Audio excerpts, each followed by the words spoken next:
자, 마가복음 1장은요, 우리가 어떤 존재인가를 설명합니다.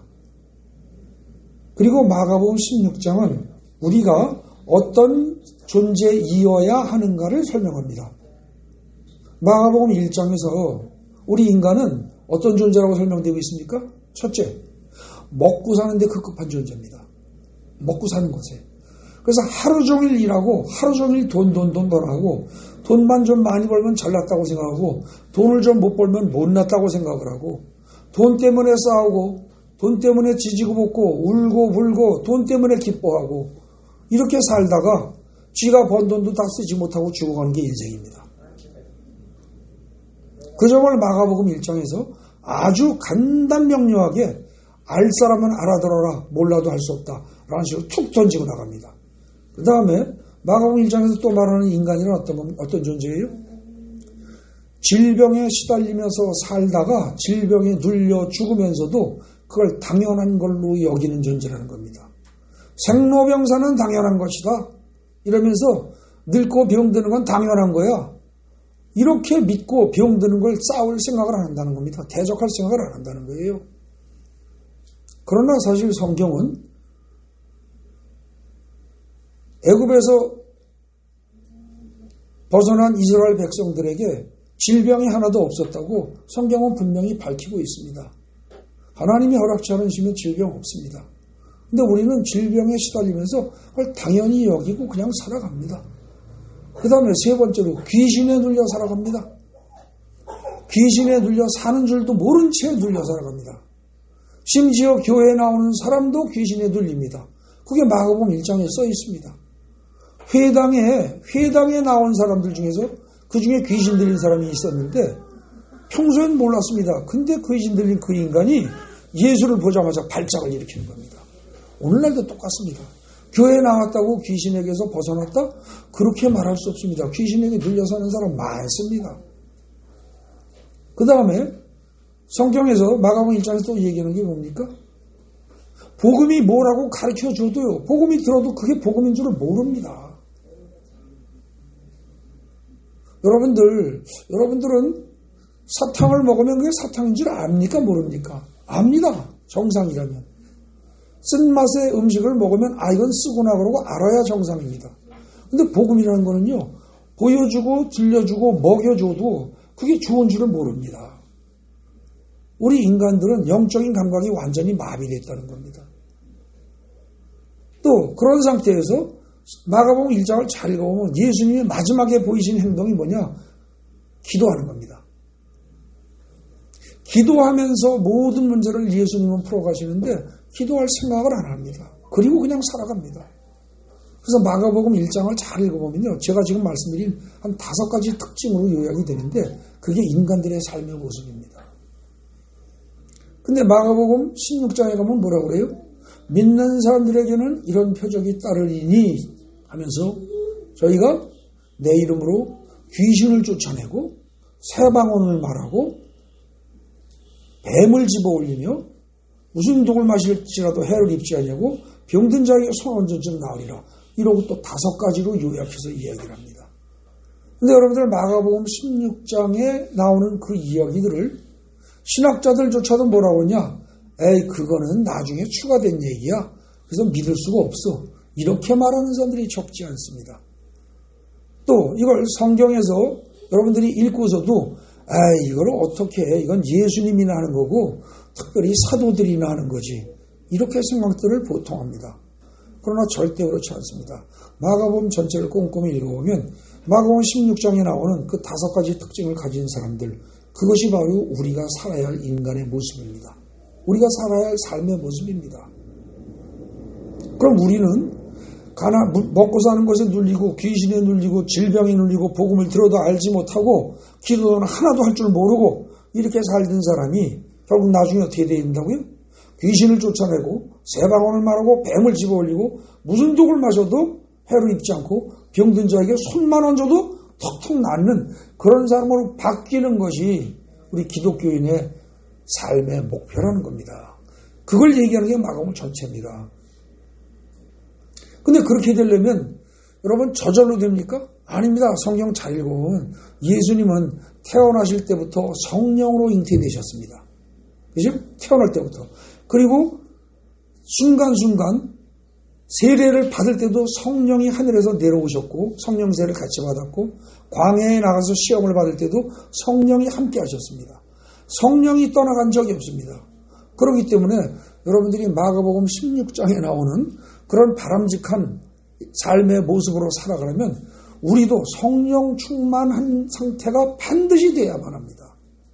그리고 그 점을 이야기한 것이 사도행전 1장 8절입니다. 오직 너희에게 성령이 임하시면 오직 성령이 임해야만 그 다음에 어떻게 돼요? 너희가 권능을 받고 그죠?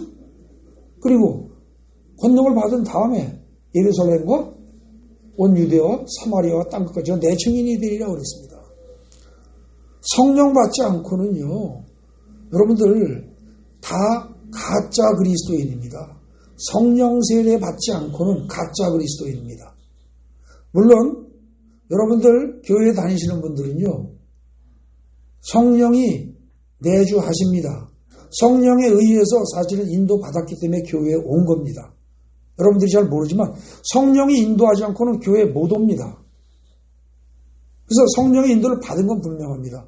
그런데 사도행전 1장, 2장 그 부분에 나오는 성령 세례를 다시 한번 받지 않고는 진정한 참된 그리스도인으로 살아갈 수가 없습니다. 분명히 없습니다. 여러분들 갑자기 얘기가 조금 딴 데로 가는 것 같아서 어려우실지 모르겠습니다. 요한계시록에 3장에 가보십시오. 3장. 요한계시록 3장. 거기 보면은 자 무슨 교회 얘기가 나와요? 요한계시록 3장. 처음에 읽어보세요. 4대 교회 얘기가 나옵니다. 그 4대 교회의 이야기를 잘 읽어보십시오. 거기 뭐라고 되어 있어요? 4대 교회에 대해서. 칭찬이 있어요? 없어요? 4대 교회의 칭찬. 거의 없습니다. 이상하게 다른 교회는요, 잘한 것도 있어서 칭찬도 하시고, 잘못한 것을 야단도 치시고, 그래서 너희가 이런 거 잘못한 거 고치고 이렇게 잘하면 어떤 상을 주겠다. 이러십니다. 근데 4대 교회만큼은요, 거의 그런 얘기가 없습니다. 굉장히 특이합니다. 거기 보세요. 처음부터 뭐라 그래요? 하나님의 7영과 7뼈를 가지신 이가 이르시되 내가 네 행위라는 네가 살았다는 이름은 가져서나 죽은 자로다 이럽니다. 처음부터 폭탄 선언을 하십니다. 죽었대요. 근데 거기 7영과 7뼈를 가지신 이 그랬습니다. 7영이라는 게 뭡니까? 성령입니다. 성령을 가지신 이가 그리고 7별은 뭐라고 그랬어요? 7교회의 사자들. 쉬운 말로 해서 요즘식으로 하면 7교회의 담임 목사들입니다. 그때 당시 7교회의 그 담임 목사들을 꽉 손에 쥐고 있고 성령을 함께 가지시니까 성령을 함께 가지시니까 그런 분이 얘기를 하시는데 뭐냐면 너희들은 살았다고는 하는데 죽었다 이럽니다. 4대교회 보고. 그러면서 그 다음에 너는 일깨워서 그 남은 바 죽게 된 것을 굳건하게 하라. 내 하나님 앞에 네 행위에 온전한 것을 찾지 못하였다. 여러분 처음부터 끝까지 나쁜 놈이 있습니까? 그런 사람 만나본 적 있어요? 아닙니다. 아무리 나쁜 사람도요 자기 자식한테는 잘할 줄 압니다. 그리고 아무리 나쁜 사람도요 자기 마음에 드는 사람한테 잘해줍니다. 그래서 모든 사람이 욕하는 나쁜 사람은 없습니다. 심지어 살인자도 그렇습니다. 그래서 사실은 누구나 잘하는 것도 있고 잘못한 것도 있습니다. 그렇기 때문에 모든 교회는 칭찬받을 잘한 것도 있고요. 또 야단 맞을 잘못한 것도 있을 겁니다. 근데 4대 교회는요. 놀라울 정도로 뭐라고 그랬어요? 뭐라고요? 네 행위에 온전한 것을 찾지 못했대요. 이게 무슨 말입니까? 4대 교회가 뭘 잘못했습니까? 여러분 성경 해석 잘 하셔야 됩니다. 진짜 잘해야 됩니다. 그 다음에 보십시오. 그래서 네가 어떻게 받았으면 어떻게 들었는지 생각하고 지켜서 회개하라. 뭘 듣고 뭘 받았고 뭘 들었고 뭘 생각하고 뭘 지켜서 회개하라는 겁니까? 이거에 대한 답이 제가 지금 시간이 없어 그냥 간단히 결론 말씀드리겠습니다. 이 답이 성령입니다. 여러분 성령이 없이 교회 생활하는 거 그 교회 죽은 교회입니다. 성령이 없이 교회 생활하는 그런 교인들 죽은 교인이고요. 그렇게 돌아가는 교회 죽은 교회입니다. 고린도전서 2장 잠깐 가보십시오.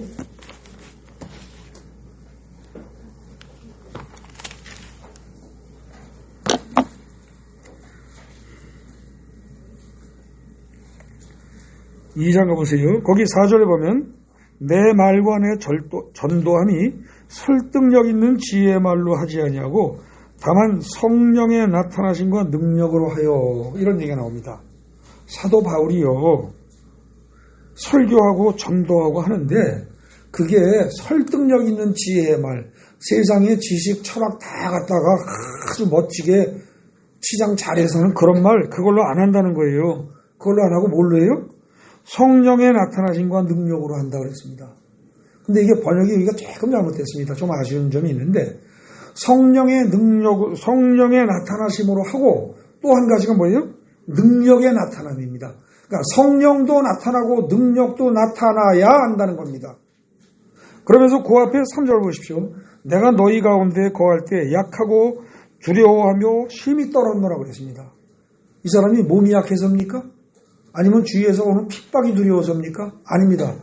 이 원문을 잘 읽어보고 원문을 근거로 앞뒤 문맥을 잘 따지고 읽어보면 한글 성경에서도 알 수 있지만 여기서 사도 바울이 두려워하고 심히 떨었던 이유는 뭐예요?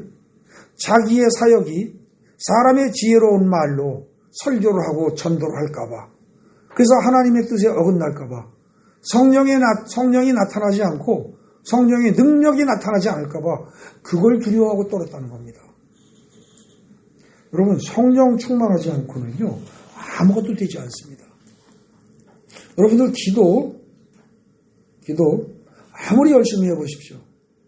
여러분들이 간구해야 할 첫 번째 기도 제목이 뭡니까? 성령 충만입니다. 성령이 완전히 충만하게 되면 어디까지 가느냐? 마가복음 16장에 병든 자에게 손 얹으면 낫습니다. 나아야 됩니다. 그럼 그런 사람이 있느냐? 있습니다. 어디에 있어요? 얼마 전에 몇 달 전에 죽었죠. 조수아 목사라고 흑인 목사 있었죠. 그분이 거의 손만 대면 병이 낫죠. 그럼 그 사람만 그렇습니까? 죽은 사람 말고 산 사람은 없어요. 있습니다. 우리나라에는 없어요. 있습니다. 네. 유튜브에 제가 몇 번 얘기한 적 있죠. 그 젊은 친구 박혁인가는 형제 얘기한 적 있죠. 아무리 봐도 그 사람 나이 아마 30 중반 안 넘었습니다. 제가 보기엔 어린애 같습니다. 아주 이쁘장하게 생겼어요. 근데 이 젊은 친구가 그냥 길 가는 사람이고 누구 찾고서 기도하면 낫습니다. 그래서 이 젊은 친구가 저희 중남미를 돌아다니면서 엄청난 사역을 해야 됩니다. 목사도 아닙니다. 평신도대합니다. 제가 이따가 예배 끝나고서 그 유튜브 다시 여러분들에게 교회 카톡방에 올려드리겠습니다. 가서 몇 개 보십시오. 얼마든지 가능합니다. 국내에도요, 또 그런 목회자들이 많이 있습니다. 근데 죄송하지만 저는 거기까지는 못 갑니다. 조금은 따라가는데 부족합니다. 그래서 저도 최선을 다해서 그야말로 하나님의 능력이 나타나도록, 그리고 성령이 나타나도록, 성령이 드러나도록 사역을 하고자 애를 쓰고 있습니다. 근데 그렇게 하려면 가장 중요한 게 뭐냐? 성령의 충만이 꼭 필요하다는 사실을 확실히 알아야 됩니다. 성령 충만하지 않고는 아무것도 못합니다. 여러분들은 오늘부터 기도하는 모든 것을 방향을 완전히 바꾸십시오. 여러분들의 문제 해결이요, 그거 성령 충만하면요 저절로 해결됩니다. 여러분들이 가지고 있는 모든 문제, 성령이 진짜로 충만하면 완전히 다 해결이 됩니다. 일시에 끝납니다. 왜냐하면 성령이 충만하다는 말은 뭐예요? 예수가 나와 함께 계시고 하나님이 함께 계시다는 뜻입니다. 예수가 나와 함께 계시고 하나님이 함께 계시고 삼위일체 하나님이 성령이 함께 계시는데, 여러분들이 가지고 있는 질병의 문제 혹은 재정의 문제, 그 밖에 인간관계의 문제, 어떤 것들이 문제가 되겠습니까? 여러분들 강한 빛이 태양보다 강한 빛이 그것이 나와 함께 있는데 내 속에 약간의 어두움이 있는 것들이 견뎌내겠습니까? 그냥 물러납니다. 그러니까 사실은 모든 문제를 해결하는 가장 근본적인 지름길이, 가장 분명하고 확실한 지름길이 성령 충만입니다. 그러면 도대체 성령 충만을 어떻게 받을 수 있냐는 거죠. 여러분들 성령 충만한 거 싫은 사람이 있습니까? 아닙니다. 다 성령 충만하게 바랄 겁니다. 그럼 도대체 성령 충만을 어떻게 받아야 될까요? 이게 이제 문제죠. 그죠? 거기 4번에 제가 빨간 글씨 요약한 데 있습니다. 첫 번째로 생각할 게 성령 충만의 가능성을 믿어야 됩니다. 나도 성령 충만 받을 수 있다라고 분명히 믿어야 됩니다. 이거는 특별한 사람들, 특히 목사님들만 된다가 아닙니다. 사도행전 16장에 보면은 목사들에게는 이런 표적이 따르리니라고 되어 있지 않습니다. 뭐라고 되어 있어요? 믿는 자들에게는 이런 표적이 따르리니라고 되어 있습니다. 그 말은 심지어 교회를 출석하는 사람에게는 이런 표적이 따르리니 이렇게 되어 있지 않다는 뜻입니다. 교회를 출석을 해도요, 아무리 많은 헌금을 해도요, 직책이 아무리 높아져도요, 하나님이 보시기에 진정으로 믿는 자 아니면 그런 표적이 따르지 않는다는 겁니다. 믿는 자에게. 그죠? 그래서 여러분들이 나도 성령 충만할 수 있다는 걸 확실히 믿어야 됩니다. 여러분들 공부 못하는 애들의 공통점이 있습니다. 다 가난합니까? 아닙니다. 다 머리 나쁩니까? 아닙니다. 다 환경이 불우합니까? 아닙니다. 단 한 가지 공통점이 뭡니까? 나는 공부를 잘할 수 없어라는 생각은 다 가지고 있습니다. 그게 공부 못하는 모든 사람들의 특징입니다. 나는 절대 우리 반에서 1등하는 저런 애같이 할 수가 없어라는 생각을 이미 마음속에 아주 바위에다 정으로 깨서 글씨를 새긴 것처럼 새겨가지고 있습니다. 그런 애들은 절대 공부 못합니다. 저는 제가 과거에 초등학교 때 90명 중에 87등을 해본 경험이 있습니다. 거의 꼴찌를 해본 경험이 있습니다. 그때 제 심리 상태를 알기 때문에 공부 못하는 사람들의 특징을 그걸 저는 정확히 합니다. 저는 맨 밑바닥부터 1등까지를 다 해봤습니다. 그 공부를 잘해지면서 공부가 잘 실력이 올라가면서 교만해지는 것도 체험을 해봤고 지극히 못했을 때 얼마나 사람이 겸손하고 착하고 순수한지 그것도 겪어봐서 압니다. 어쨌든 여러분들 나는 성령 충만할 수 있어, 나도 할 수 있어라는 생각을 포기해버리는 사람은 절대, 그런 사람은 그냥 지금 이 자리에서 그 생각을 깨지 못한다면 더 이상 들을 필요 없습니다. 반드시 할 수 있다는, 나도 할 수 있다는 걸 분명히 믿으셔야 합니다. 두 번째로 전심을 다해서 성령을 간구해야 합니다. 공짜로 안 줍니다. 공짜 없습니다, 세상에. 그렇다고 여러분들에게 헌금 많이 하라는 거 아닙니다. 하나님이 돈 쓰십니까? 하나님이 배고픈 사람입니까? 아니에요. 헌금이 중요한 게 아니고요. 분명하게 온 마음을 드리라는 겁니다. 근데 온 마음을 어떻게 드려? 그럴 때는 진심으로 하고 발음에 액센트를 넣는다고 그게 진심으로 되는 겁니까? 이거 참 알 수가 없습니다. 그런데 그게 아니라는 겁니다. 그게 아니고요. 진심을 다한다는 게 그것이 어떤 거냐? 이거는요, 마음속에 잡생각이 없다는 겁니다. 전심으로 온 마음을 다해서 네?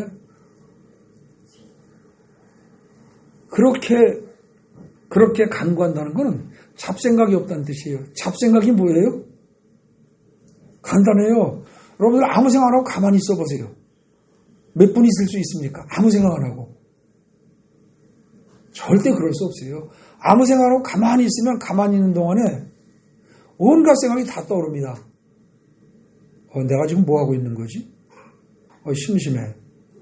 따분해. 그러다가 이인의 걱정거리가 떠오릅니다. 그거 어디 이자 그거 갚아야 되는데, 어디 은행에 돈 집어넣어야 되는데, 근데 그 어떤 놈, 그 놈 왜 내 돈 안 주는 거야? 또 이랬다가 갑자기 어디가 쿡 쑤시고 아픕니다. 가슴이 뜨끔합니다. 그러면 어이구 이거 협심증 오는 거 아니야? 이러다 죽는 거 아니야? 온갖 생각이 다 떠오릅니다. 여러분들 이 세상에서 절대로 움직이지 않고 절대로 가만히 있고 항상 움직이는 게 뭐예요? 인간의 마음입니다. 인간의 마음은요 절대 가만히 있지 않습니다. 물건은요, 책상이든 의자든 모든 사물은 가만히 놔두면 가만히 있습니다. 동물들도요, 가만히 있을 수 있습니다. 근데 가만히 있는다고 해도요, 묶어놔도 꼼지락꼼지락 움직입니다. 그죠? 근데 그 정도는 가만히 있는 거라고 칩시다. 근데 세상에 절대 가만히 있지 못하는 게 여러분들의 마음이고 저의 마음입니다. 우리의 마음은 절대 가만히 있지 않습니다. 온갖 생각이 하루 종일 다 납니다. 그 중에 잡스러운 생각이 대부분입니다. 쓸데없는 것. 쉽게 얘기해서 쓸데없는 생각인지 아닌지 뭘로 합니까? 여러분들이 만약에 죽었다고 생각해 보십시오. 그러면 아유 내가 저렇게 많은 시간을 쓸데없는 생각을 하면서 보냈구나 그러고 알 겁니다. 에? 정말 쓸데없는 거 많습니다. 우선 쓸데없는 걱정. 실제로 이루어지지도 않을 걱정들을 수없이 하고 삽니다. 그러면서 그 걱정에서부터 온갖 것들이 다 또 뿌리가 뻗어나갑니다. 아, 그 돈을 갚아야 되는데 그 갚을 돈이 없으니 어떡하지? 그런데 내가 이렇게 되면 그 어떤 놈한테 사기를 당했기 때문이야. 그놈한테 내가 뜯기지만 않았어. 내가 이 꼴을 안 당하는데. 이러면서 속에서 계속 불이 나면서 이 사람 저 사람이 연결되면서 그 사람에게 화살이 돌아가면서 미움과 분노와 여러 가지 생각들이 막 꼬리를 물고 이어집니다. 자, 그러니까 그러면 밤에 누워서 잠이 오겠어요? 잠 안 옵니다. 잠 안 와요. 불면증 생깁니다. 불면증이 계속 생기다 보면 어떻게 돼요? 나중에는 여러 가지 정신질환이 생깁니다. 우울증 생겨납니다. 우울증 심해지면 어떻게 돼요? 두려움과 우울증 심해지면 반드시 공황장애 옵니다. 그것도 심해지면 어떻게 돼요?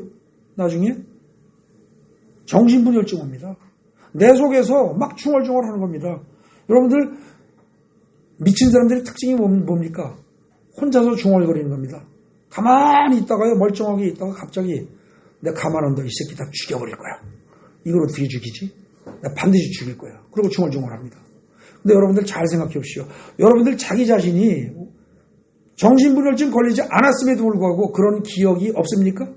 그런 경험 없으십니까? 극히 화가 났을 때, 문제가 계속 안 풀릴 때 자기 혼자서 혼자 생각을 하다가 나도 모르게 중얼중얼하면서 내 이 인간 이따위로 계속하면 내 죽이고 말어. 이것도 죽고 나도 죽은 것만이지. 이런 소리 중얼중얼 하신 적 없습니까? 그런 생각하신 적 없습니까? 말로 중얼거리진 않았을지언정 그런 생각을 한 사람들이 거의 다입니다. 그러다가 어떤 사람들은 아차 내가 왜 이래 이럽니다. 근데 어떤 사람들은 그게 습관이 돼서 계속 그런 속에서 살아갑니다. 그러다 그게 점점 심해지면 나중에 의사가 보고 병명을 붙입니다. 정신분열증입니다. 조현병입니다. 정신분열증 그러면 듣기에 좀 뭐하니까 조현병 그럽니다. 그게 그 말입니다. 여러분들 전심전력을 다해서 성령을 간구해야 됩니다. 딴 마음이 들어오면 안 됩니다. 그런데 여러분들 마음속에 잡생각이 들어오면 안 됩니다. 잡생각은요, 맨 처음에 평범한 잡스러운 생각입니다. 그냥 심심해. 뭐 재미난 거 없나? 따분해. 목사 설교에 졌다고야. 그러고 내가 교회를 왜 다니지? 까짓거 때려칠까? 다녀봐야 별로 바뀌는 것도 없는데. 이런 정도부터 시작을 합니다. 그렇게 하다 나중에 자꾸 뭐예요? 그런데 뭐가 걱정이야? 이런 식으로 아까 말한 것처럼 돈 문제, 건강 문제, 이 문제, 저 문제 해가면서 딴 걸로 삐져나갑니다. 그러다 보면 반드시 부정적인 생각, 죄악된 생각으로 이어집니다. 그게 계속 이어지는 게 싫으면 어떻게 돼요? 미치겠네. 골머리 아파. 미치겠네. 그러니까 그 다음에 어떻게 돼요? 다시 고통스러운 걸 잊기 위해서 어떻게 돼요? TV나 보자.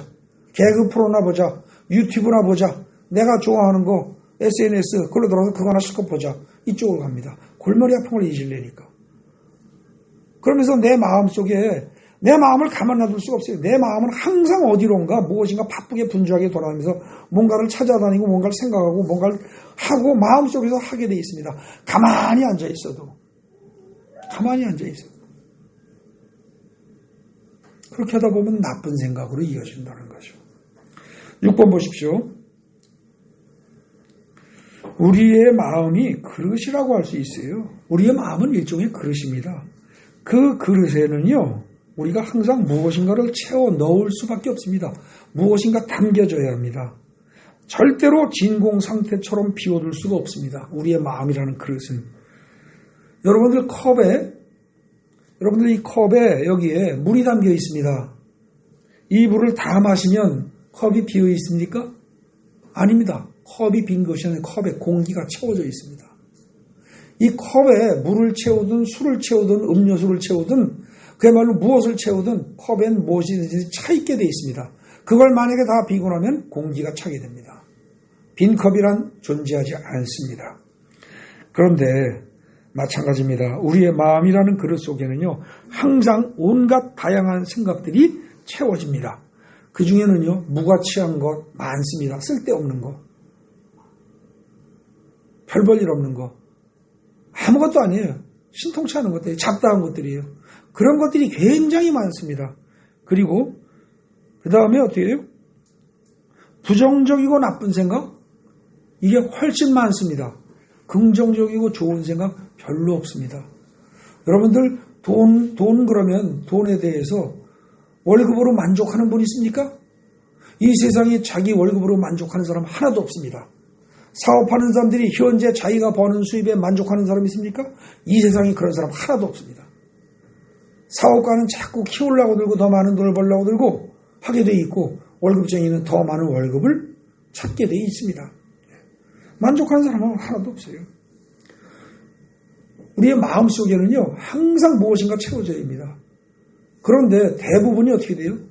기분 나쁜 생각, 좋지 않은 생각, 이런 것들로 꽉 차 있습니다. 여러분들 마음속을 잘 들여다보십시오. 그거 없는 사람이 어디 있습니까? 우리 마음속에는 쓰레기 같은 생각들이 많습니다. 쓰레기 정도가 아니라요, 더럽고 지저분한 생각들이 너무나 많습니다. 제가 여러분들, 여자분들 핸드백을 빌려가지고 거기다가요, 쓰레기를 갖다가 막 쑤셔놓고 거기다 똥을 갖다가 퍼붓고 이런다고 해보십시오. 펄쩍 뛸 겁니다. 그죠? 근데 사실은 마귀가 하루 종일 여러분들의 마음이라는 그릇 속에 하루 종일 쓰레기들을 집어넣고요, 하루 종일 똥오줌을 그냥 쑤셔냅니다. 그런데 가만히 있습니다. 태연하게 있습니다. 모릅니다. 여러분들 마음속에 온갖 부정적인 생각, 더러운 생각, 추악한 생각, 남에게 드러낼 수 없는 부끄러운 생각들이 마음속에 가득 차 있습니다. 하루 종일 그걸 가지고 그 생각을 다 유지합니다. 그걸 유지하기 위해서 어떻게 돼요? 끊임없이 핸드폰 가지고 씨름을 합니다. 계속 그거 가지고 자기가 좋아하는 것만 봅니다. 그런데 그 좋아하는 보는 그것을 나중에 여러분들의 자식들이 똑같이 그 행동을 한다면 여러분들 뭐라고 하시겠습니까? 그러지 말어. 그러면 안 돼. 이럴 겁니다.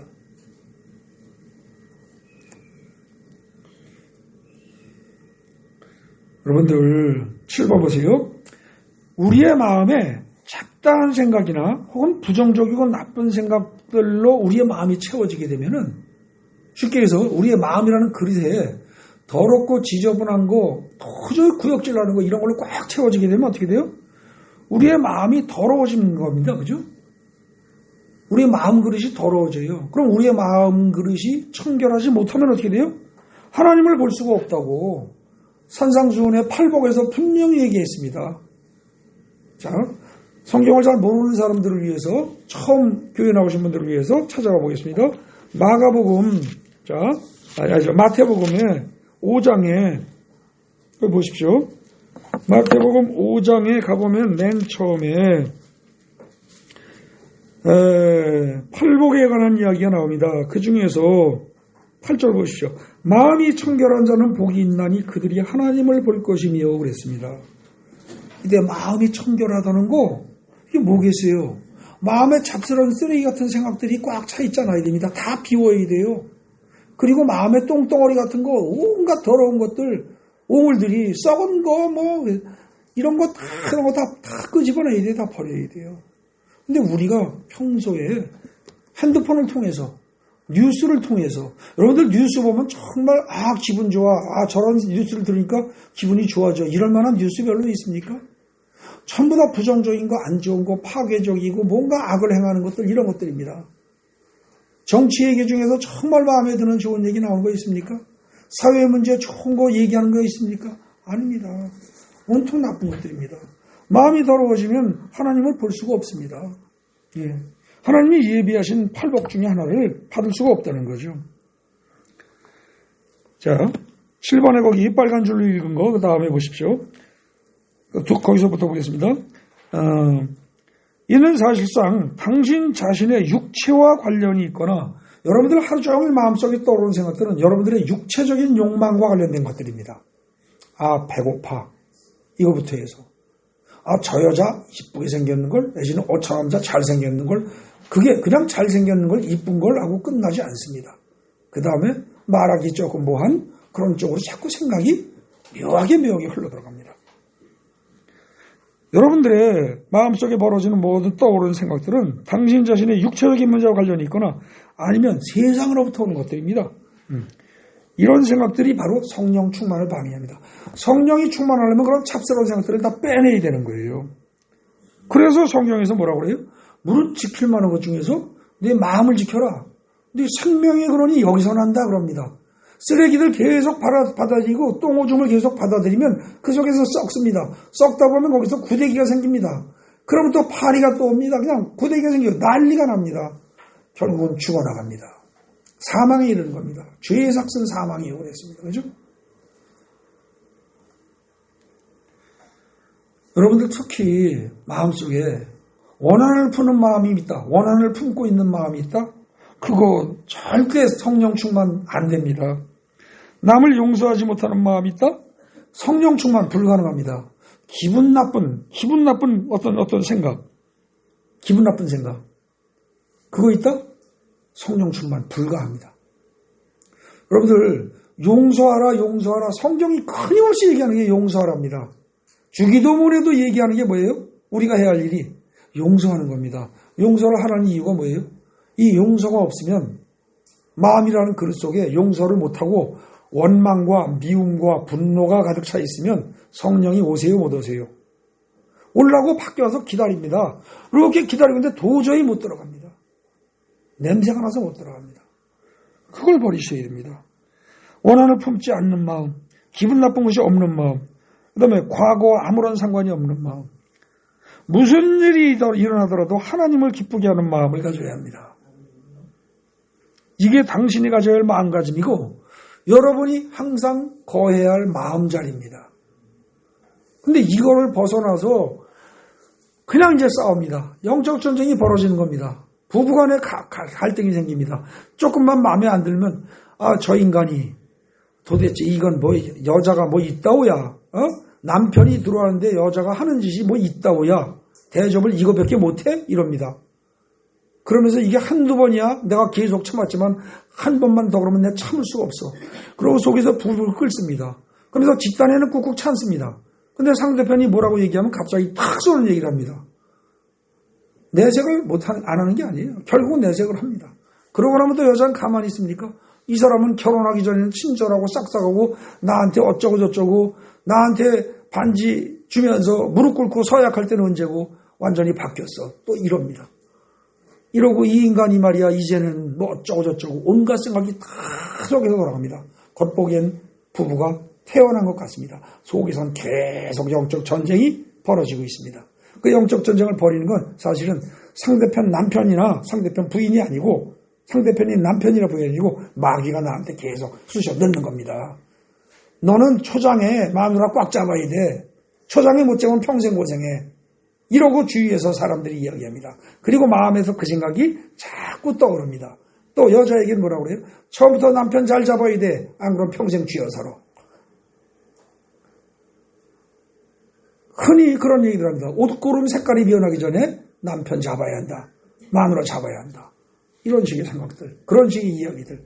그것이 계속 마음속에서 맴돕니다. 그게 전쟁입니다. 전쟁은 전면전으로 벌어지는 경우 많지 않습니다. 지금 우크라이나 전쟁에서 보듯이 계속 부분전, 국지적인 전투가 계속 벌어지면서 치고 빠지고 숨어서 공격하고 이럽니다. 보는 데서 총 쏘지 않습니다. 숨어서 쏘지요. 그거랑 똑같습니다. 여러분들, 자, 다시 보십시오. 8번 보세요. 우리의 마음 그릇을 하나님과 관련된 내용으로 채워야 합니다. 조수아 목사님은 이렇게 얘기를 합니다. 시편의 노래로, 찬송가로, 성경 말씀으로 여러분의 마음이라는 그릇을 채우라고 말을 합니다. 물론 그분은 마음 그릇이라는 표현은 안 합니다. 거기서 그 말은 뭐예요? 자, 시편의 노래, 찬송가, 성경 말씀, 뭐 이런 걸로다가 차원 여러분들의 마음의 그릇을 다 채우라는 겁니다. 예컨대 어떻게 해요? 구체적으로 말하면 여호와는 나의 목자니 내게 부족함이 없으리로다. 이거 교회 1년 2년만 다니면 누구나 다 들어보는 성경 기절입니다. 시편 23편 1절입니다. 누구나 다 알아요. 이 기절 하나면 족하다는 겁니다. 이것만 하루 종일 하라는 거예요.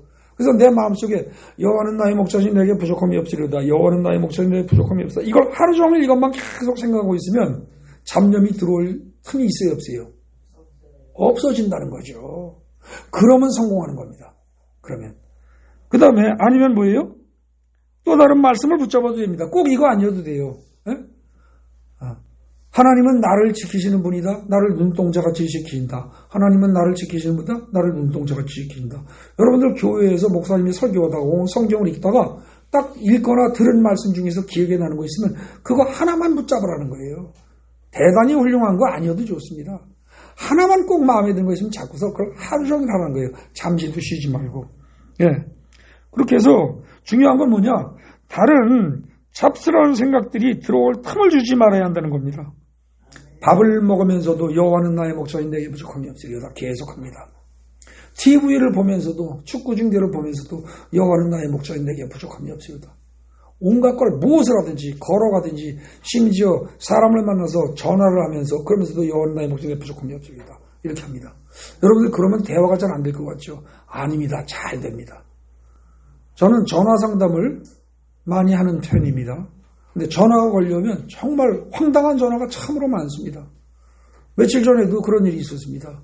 유튜브를 보고서 어떤 사람이 갑자기 전화를 했습니다. 저는 그 사람 이름도 잘 모릅니다. 그런데 처음부터 그냥 막 분노에 가득 차고 불안에 가득 찬 목소리로 막 폭포수같이 쏟아붓습니다. 자기 사정을. 그런데 참 내가 들어도 가슴이 아프고 어떻게 이렇게 고통스러운 인생이 있나 이런 생각이 들 정도로 어려운 사람입니다. 근데 그때 제가 할 수 있는 말이 뭐가 있습니까? 그야말로 기가 막혀서 말이 안 나올 상황입니다. 근데 그 사람에게 말을 해주려면 어떻게 해야 돼요? 제가 주여 어떻게 해야지요? 주님 이건 뭐라고 대답을 해줘야 됩니까? 주님 가르쳐주세요. 저는 모르겠습니다. 그걸 마음속으로 계속 수시로 하는 겁니다. 그러면 조금 있다가 이상하게 대답이 툭툭 나옵니다.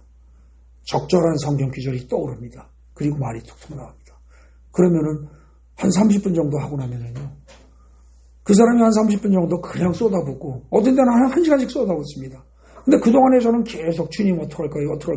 저는 알 수가 없어요. 뭐라고 말해줘야 이 사람에게 힘이 되고 위로가 되고 문제 해결이 되겠습니까? 계속 그걸 묻습니다.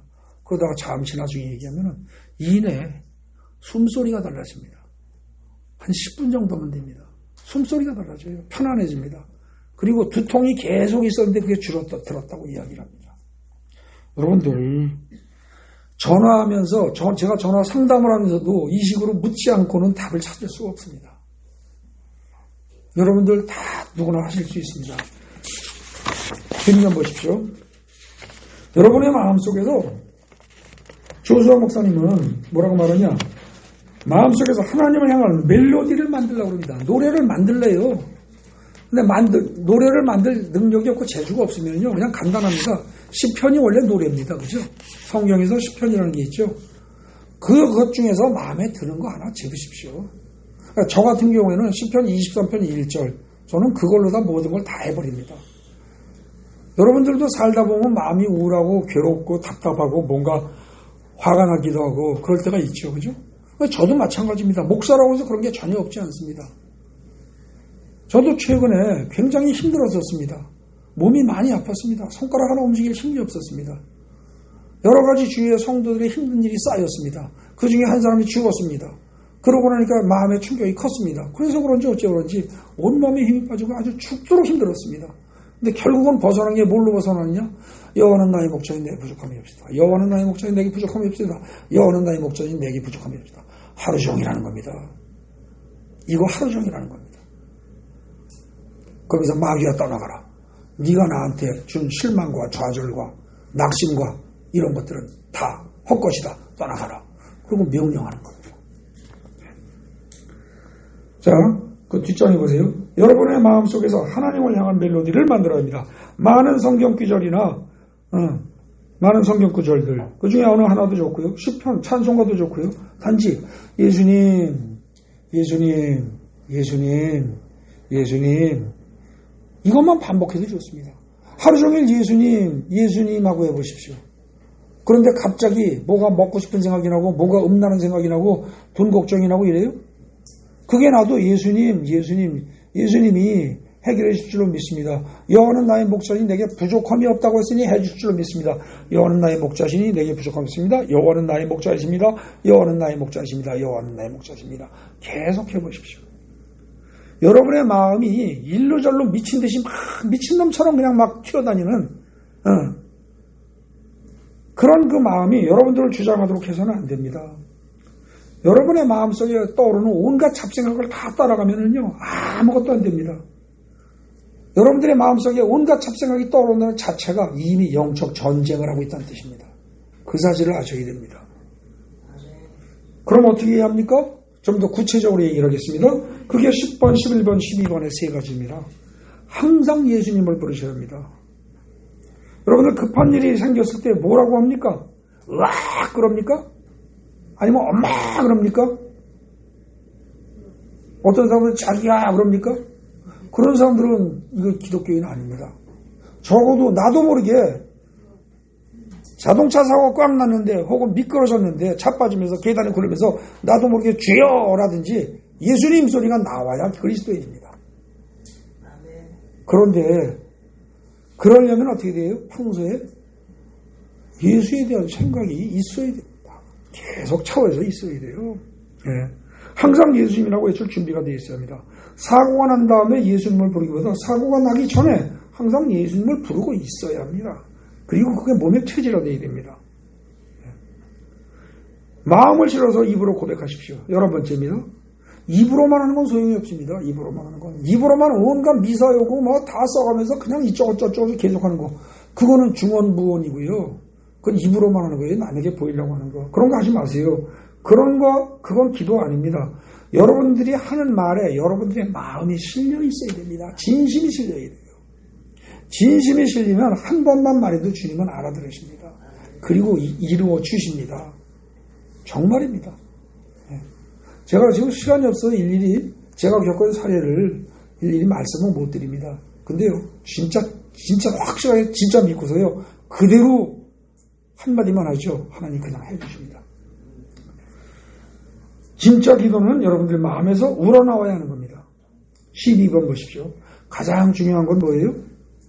당신의 마음이 예수님과 지속적으로 연결되어 있어야 한다는 겁니다. 예수님과 결부되어 있지 않으면, 예수님과 결부되어 있지 않으면 온갖 생각이 떠오르게 되어 있습니다. 온갖 생각이. 특히 불안이 떠오르고요. 두려움이 떠오르고요. 네. 그러다 보면 여러 가지 부정적인 것들이 계속 이어집니다. 네. 여러분들이 예수님하고 정말로 평소에 딱 붙어 있다면 어떻게 돼요? 누가 갑자기 여러분들을 공격한다고 하더라도 그 공격을 예수님께서 막아주십니다. 우리에게 필요한 것은 예수님과 항상 연결되어 있는 것 뿐입니다. 네. 그럼 결론 보세요. 인생이란 사실상 눈에 보이지 않는 영적 전쟁입니다. 이러한 영적 전쟁은 주로 우리 마음속에서 항상 일어나죠. 항상입니다. 항상. 하루 종일입니다. 하루 종일이에요. 마귀는 항상 우리에게 잡다한 생각을 하도록 하거나 잡다한 생각을 자꾸 넣어줍니다. 아니면 뭐예요? 부정적이고 더럽고 추악한 생각. 이 두 가지 중에 하나를 계속 넣어줍니다. 그렇게 유도를 하죠. 우리의 마음은 항상 무엇인가를 받아들일 수밖에 없는 그릇과 같은 것이기 때문에 우리는 마귀가 이걸 계속 넣어주면 거부할 수가 없습니다. 거절하고 거부할 수 있는 유일한 방법이 뭐예요? 이걸 거절하고 마귀가 주는 생각을 밀어내는 가장 좋은 방법이 예수로, 하나님의 말씀으로, 성경 말씀으로, 시편의 노래로, 찬송과 가사로 우리의 마음을 채워버리는 겁니다. 마귀가 집어넣기 전에.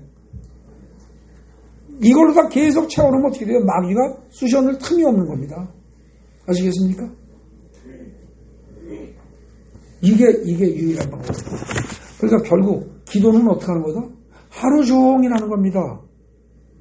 뭘 보면서? 내 마음속의 생각을 보면서, 내 마음속에 건강에 대한 염려가 떠오른다 그러면 어떻게 돼요? 하나님, 내 마음속에 건강에 대한 염려가 떠오르네요. 아버지, 주님은 넘치도록 좋은 것을 우리에게 부어주시는 분인 줄 믿습니다. 그러면서 여호와는 나의 목자인 내게 부족함이 없으리로다. 여호와께서 나를 지키시니까 나는 부족함이 없다. 나는 부족함이 없다. 부족함이 없다. 부족함이 없다. 계속 하라는 겁니다. 건강이 안 좋으신 분, 여호와는 나의 목자시기 때문에 내 병을 치유하실 것이다. 낫게 하실 것이다. 내 건강에 부족함이 없다. 부족함이 없다. 부족함이 없다. 계속 반복하라는 겁니다. 이걸 하지 않으면 어떤 생각이 들어요? 자꾸 이런저런 생각이 듭니다. 아이고, 나이가 몇인데, 그래, 이제 병들 때도 됐지. 죽을 때도 됐어. 60년, 70년을 살았는데, 그 정도 하고서 이만큼만 아픈 것도 어쩔 수 없는 거지, 그래도 다행이지. 이렇게 살다가 죽는 거지. 자꾸 이런 생각이 들어옵니다. 절대 우리의 생각은 멈추지 않습니다. 잠시도 안 멈춥니다. 일단 부정적인 생각 쪽으로 가기 시작하면 끊임없이 달려갑니다. 가속도가 더 붙습니다. 훨씬 더 그런 생각들이 많아집니다. 근데 그걸 끊으셔야 합니다. 그리고 긍정적인 생각으로 바꿔야 됩니다. 하나님 말씀으로 바꿔야 됩니다. 2번 보십시오. 이 일에서 마귀가 주는 쓸데없는 잡생각이나 혹은 부정적인 나쁜 생각들을 밀어내고 오히려 긍정적인 생각, 하나님의 말씀으로 자꾸 우리의 마음 그릇을 채우는 이 일에서 항상 승리하는 사람은 항상 기쁘고 즐거울 수밖에 없습니다. 그리고 항상 감사할 수밖에 없습니다. 데살로니가 전서 5장 17절 앞뒤에 있는 그 내용이 저절로 이루어집니다. 항상 기뻐하라, 쉬지 말고 기도하라, 범사에 감사하라. 이것이 너희를 향하시는 하나님의 뜻이니라. 이게 저절로 됩니다. 이게 되려면 어떻게 하라고요? 자기 마음을 계속 살피십시오. 내 마음속에 무슨 생각이 일어나는가. 가만히 있다 보면은요, 이상하게 갑자기 내가 그 인간 때문에 내가 지금 얼마나 내가 인생에 고통을 겪고 인생을 허비를 했어. 얼마나 그 인간 때문에 고생을 했어. 이러고 갑자기 옛날의 상처가 또 확 떠오릅니다. 아니면 또 뭐예요? 온갖 짜고 쓸데없는 뭔가가 떠오릅니다. 그걸 다 끊어버리는 겁니다. 어떻게? 끊으려고 노력해서 끊어지는 사람 한 명도 없습니다. 내 안에, 자, 여러분들, 이 컵에 물을 채우지 않으면 공기가 찬다니까요. 공기가 차는 건 차는 줄도 모릅니다. 마귀가 우리에게 쓰레기를 넣어주는 건 꼭 그런 식입니다. 이 컵 안에 생명의 물을, 성령의 생수를, 성령의 말씀을, 하나님의 말씀을 이 컵에 넣지 않는다면, 우리의 마음에서 넣지 않는다면 여기 공기가 찬다니까요. 저절로 찹니다. 노력하지 않아도. 여러분들이 하나님의 말씀으로 여러분의 마음 그릇을 채우지 않으면 마귀는 저절로 콧노래 부르면서 아주 쉽게 여러분들의 육신의 욕망을 자극을 하고 세상적인 생각을 집어넣고, 그런데 그것이 얼핏 보기에 굉장히 즐겁습니다. 만족스럽습니다. 그래서 자연스럽게 다 채워집니다. 이 일에서 성공하는 사람은 항상 기쁘고 즐겁고 감사할 겁니다. 그런데 이 일에서 실패하고 패배하는 사람은 기껏 어떻게 돼요? 괴로우니까 일시적으로 각종 오락, 세상적인 즐거움을 찾아다닙니다. 그런데 그러다 보면 결국 어떻게 돼요? 인생을 낭비합니다. 인생을 낭비하는 과정에서 또 죄악을 행하게 됩니다. 그러다 보면 결국 파멸에 이르는 거죠. 상태가 점점 심해지면 어떻게 돼요? 불면증, 우울증, 신경쇠약, 공황장애, 조현병 등 여러 가지 정신질환에 시달리게 됩니다. 그러다가 더 심해지면 어떻게 됩니까? 결국은 자살로 이어집니다. 그죠? 이게 바로 뭐예요? 자기 마음속에서의 온갖 전쟁을, 영적 전쟁인 줄 모르고 살아가면서 당하기 때문입니다. 여러분들은 부디 자신의 마음을 예수님 혹은 하나님의 말씀과 지속적으로 연결시켜야 합니다. 그렇게 해서 영적 싸움에 승리해야 됩니다. 여러분들 마음속에서 벌어지는 그것이 영적 싸움입니다. 근데 가끔가다 어떤 사람도 그럽니다. 나는 우리 집에서 귀신을 봤어요. 이런 얘기하는 경우가 있습니다. 볼 수 있습니다. 왜냐하면 객관적으로 분명히 귀신은 존재하기 때문에. 그런데요, 그 귀신이 집에 있는 건 차라리 낫습니다. 집에 있는 거는. 집에 있다는 얘기 무슨 뜻이에요? 그래도 그 사람 마음속에 못 들어가던 뜻이에요. 근데 귀신은 어디에 거하는 걸 좋아해요? 이런 공간에 있는 걸 좋아합니까? 아니면 사람의 마음속에 들어가길 좋아합니까? 사람의 마음속이에요. 진짜 문제는요, 사람의 마음속에 귀신이 들어온 겁니다. 차라리 집에서 우리 집에 뭐 화장실 근처에서 혹은 소파 근처에서 혹은 침대 근처에서 밤에 자려고 누우면 꼭 뭐 어디에서 이게 뭔가 보여요. 차라리 그건 낫다니까요. 그건 오히려 경각심이 생기고 두려우니까 조심이라도 하고 기도할 생각이라도 합니다. 근데 문제는 그것도 아니고 내 속에 들어와 있으면 이거는 대책이 없는 거죠. 여러분들 제가 제 코를 볼 수 있습니까? 제가 제 눈을 봅니까? 못 봅니다. 내가 남의 눈은 남의 코는 볼 수 있습니다. 근데 내 코를 내 눈은 못 봅니다. 내 이빨을 내가 볼 수 있어요? 못 봅니다. 귀신이 내 안에 들어오는 건 못 봅니다.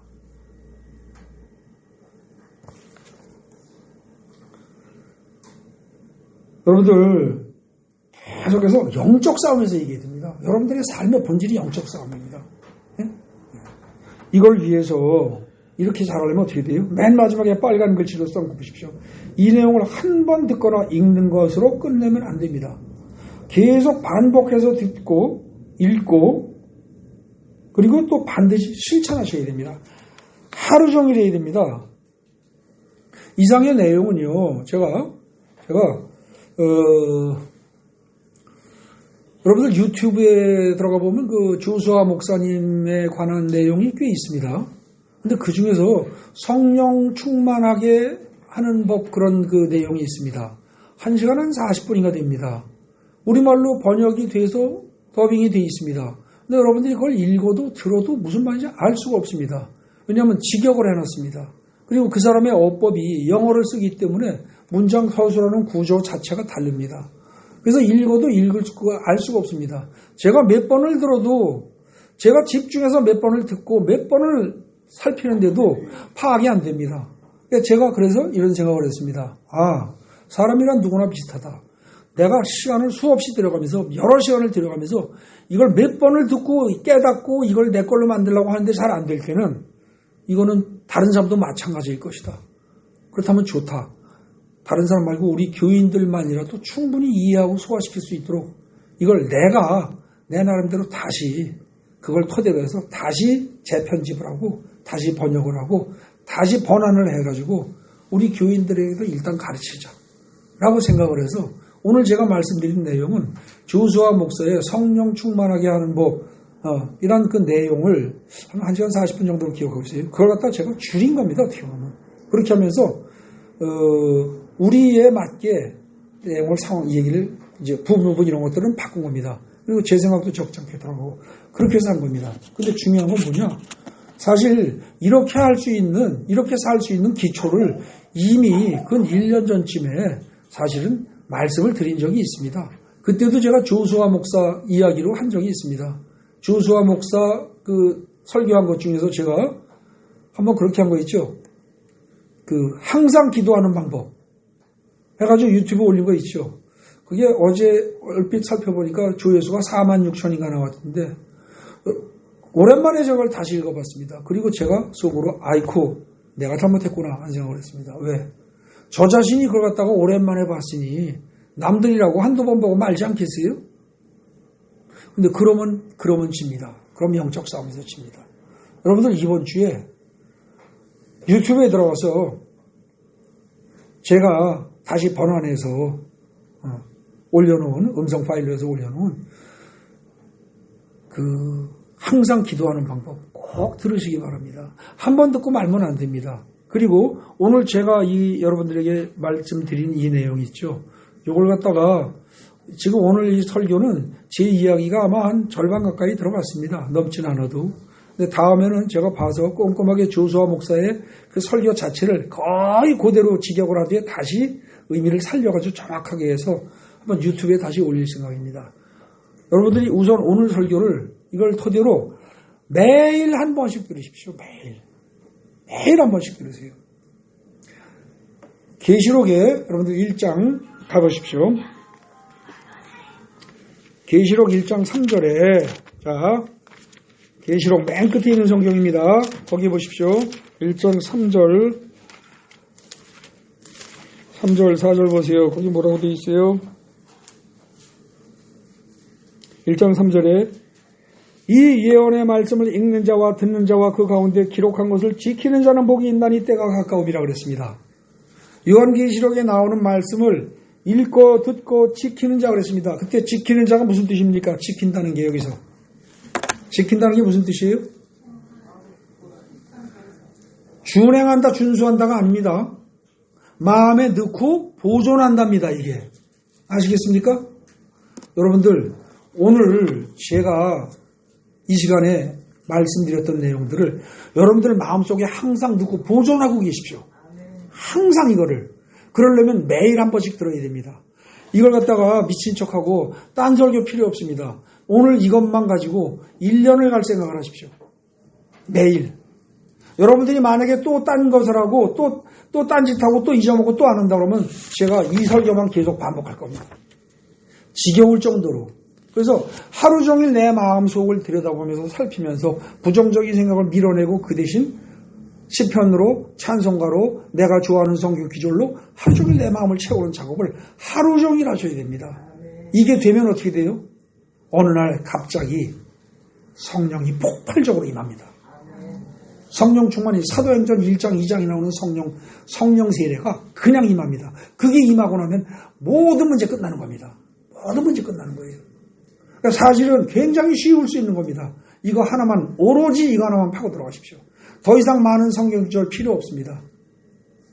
더 이상 많은 성경 지식 필요 없습니다. 오로지 오늘 것만 가지고 미친 듯이 파고 들어가십시오. 한 방울씩 한 방울씩 떨어진 물이 바위를 파고 들어갑니다. 구멍을 뚫습니다. 다른 복잡한 설교, 다른 복잡한 신학적인 이야기 다 필요 없습니다. 지난번에 했던 거, 지지난번에 했던 거 다 잊어버리셔도 좋습니다. 오늘 것만 가지고 매일 반복하십시오. 할 수 있으면 아침, 저녁으로 들으십시오. 여러분들 그렇지 않고 다른 방식으로 별짓 다 하고 온갖 수련 다 하고 온갖 것 다 해도 다 시간 낭비입니다. 가장 시간을 낭비하지 않고 가장 효율적으로 성령 충만하게 사람이 변할 수 있으면 어떻게 해야 된다?